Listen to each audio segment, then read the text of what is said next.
حضرت سلمان فارسی رضی اللہ تعالیٰ عنہ ارشاد فرماتے ہیں کہ شعبان المعظم کا آخری دن تھا، اگلے دن رمضان شروع ہونے والا تھا کہ رسول پاک علیہ السلام نے ہمیں رمضان کی فضیلت پر خطبہ ارشاد فرمایا۔ آپ اس بات کو غور سے سمجھیے کہ ایسا مہمان جس کے آنے سے پہلے اس کی فضیلت بیان کی جا رہی ہے، اور فضیلت کون بیان کر رہا ہے؟ امام الانبیاء صلی اللہ تعالیٰ علیہ وسلم۔ یہ صرف ہمارے دلوں کے اندر، امت کے دلوں کے اندر اس ماہ مقدس کی فضیلت کو اور اس کی عظمت کو بٹھانے کے لیے کہ پوری طرح تم اپنے ذہن میں اور اپنے دل میں ایک بات بٹھاؤ کہ ایک عظمتوں والا مہینہ تم پر سایہ فگن ہونے والا ہے، عظمتوں والا۔ حضور نے ایک دن قبل اس کی فضیلت بیان، یہ جو روزہ ہے، یہ روزہ اپنے دامن کے اندر تربیت رکھتا ہے، تربیت۔ یا ایھا الذین آمنوا کتب علیکم الصیام کما کتب علی الذین من قبلکم لعلکم تتقون۔ اے ایمان والو، تم پر روزے فرض کیے گئے جیسا کہ تم سے پہلے لوگوں پر بھی فرض کیے گئے تھے تاکہ تم تقوی اختیار کرو۔ روزہ تمہیں پرہیزگار بنائے گا، تمہارے اندر سے جو نفسانی چیزیں ہوں گی انہیں نکالے گا، اور اللہ تبارک و تعالیٰ کی طرف تمہارے دل کا رجحان ہوگا، تمہاری روح کا رجحان ہوگا، تمہیں تزکیہ دے گا۔ روزہ انسان کی تربیت کرتا ہے، انسان کو روزہ ذہنی طور پر تیار کرتا ہے کہ اللہ کے حکم کے مطابق کھانا ہے، اللہ کے حکم کے مطابق پینا ہے۔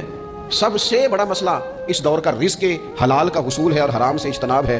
تو روزہ ہمیں یہ سبق پڑھاتا ہے کہ ہم وہی کھائیں گے اور اسی وقت کھائیں گے جو کھانے کا ہمیں ہمارے رب نے حکم ارشاد فرمایا، اور جسے اللہ رسول منع کر دیں گے جتنی مرضی چمک دمک اپنے دامن میں رکھے، جتنی مرضی، لیکن ہم وہی لیں گے جو ہمارے لیے جائز ہے۔ آپ غور فرمائیے، روزہ لعلکم تتقون، روزہ تمہیں پرہیزگار کرتا ہے۔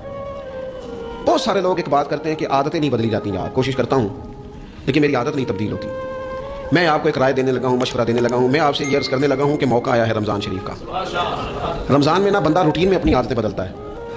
کسی کو سویرے 7 بجے کھانے کی عادت ہے، کسی کو 9 بجے کھانے کی عادت ہے، کوئی صبح ناشتہ نہیں کرتا، دوپہر میں ہی کھاتا ہے، لیکن رمضان آیا تو عادت بدل گئی۔ 7 بجے والا بھی نہیں کھا رہا، 9 بجے والا بھی نہیں کھا رہا، دوپہر والا بھی نہیں کھا رہا، سارے سحری میں کھا رہے ہیں۔